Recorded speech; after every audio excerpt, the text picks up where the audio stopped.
Look, I just wish he was real. The world of Pokemon leaks honestly has such a crazy history and an even crazier evolution. But recently I happened to be reminiscing about one of the most infamous fake leaks in recent memory. These right here. Now since then, the artists who worked on this project have come out and are still actually working to this day. There's a great little breakdown about creating the leak that's worth a read, so everything will be linked in the description. But a bit of context, this was 2016, just after we had gotten the announcement for Pokemon Sun and Moon. The thing is that on Pokemon Day of that year, the only thing we were shown of these games were some glimpses of the behind the scenes development, as well as the titles and logos. No starters, no legendary Pokemon, all of that would come later, so why not make a fake leak for the fun of it? The final image that was posted online was meant to resemble a Koro leak.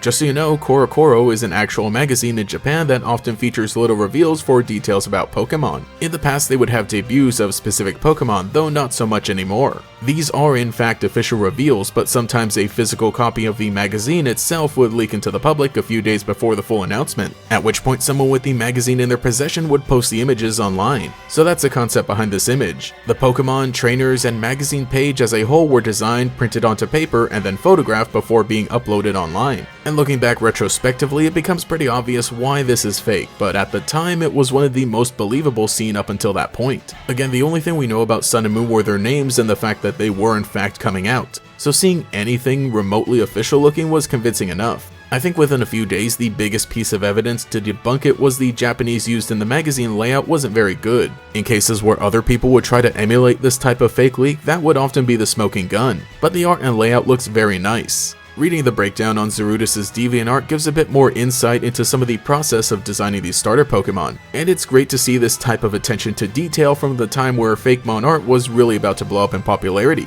The way that they notice the details of recent trends of starter Pokemon really helps to inform the design approach to a modern Pokemon. The Grass-type Ram is a cute little Pokemon, albeit a bit too similar to Skiddo and Go-Go the generation prior. The Fire Bear is a neat little dude even though it doesn't stick to the Zodiac animals, which is what people would often conceptualize their Fire-type starter Pokemon around as a way to gain credibility through a persisting fan theory, even though that theory is basically done for at this point. But the fact that they didn't restrict themselves in that way is really great to see. And of course the water reptile Pokemon, the best of anything. From the first leaks, a lot of people thought that this was meant to be a crocodile, which caused some skepticism. Most fans thought it was too close to Totodile in concept. But reading the breakdown, we learn it's meant to be a basilisk lizard, which makes much more sense. It would be a perfect Pokemon. And I mean, having a water-type reptile in general isn't too far-fetched because we would literally see that in the next generation with Sobble. They mentioned the water starter was the hardest to design, even including an entire page of concepts with different variations. Though as with the other Pokemon, the final design and pose that was chosen fits the typical starter Pokemon look the best.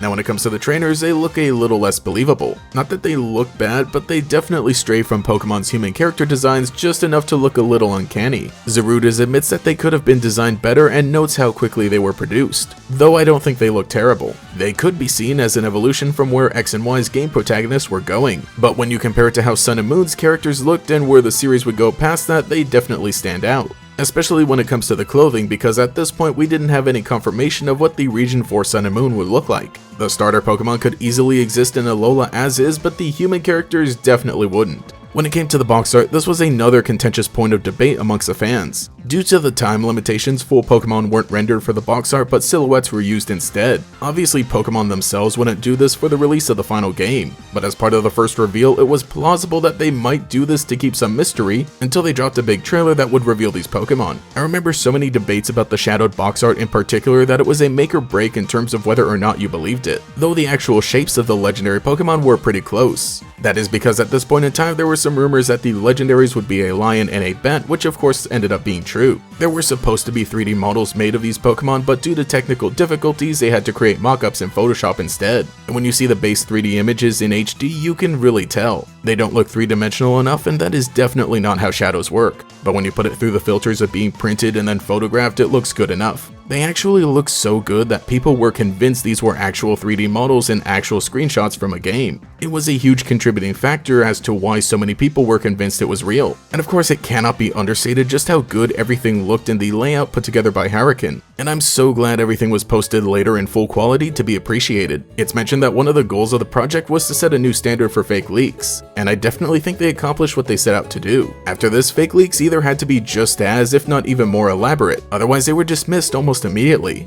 Nowadays, the way in which we receive leaked information of upcoming Pokemon has changed, so we see less and less effort put in. But on the upside, with how big the Pokemon community has become since then, it's allowed people with this kind of talent to continue flourishing in different ways. I used to really be into leaks, both real and fake, because there was a type of fun you could get in the discussion. I'm just glad I was able to experience things like this as they happen. So let me know what you think and if you remember any of this. Also, let me know if you have a favorite of the 3 fake starters, because you already know my answer. Reptile Squad, let's go!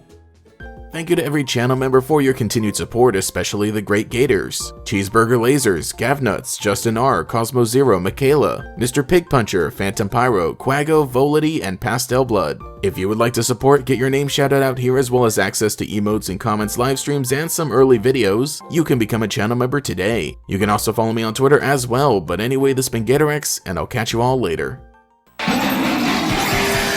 Explore a world beyond your own, and see how new adventures can take you on the ride of your life. Pokemon Sun and Pokemon Moon are proud sponsors of Disney Channel. Games and systems sold separately. Rated everyone.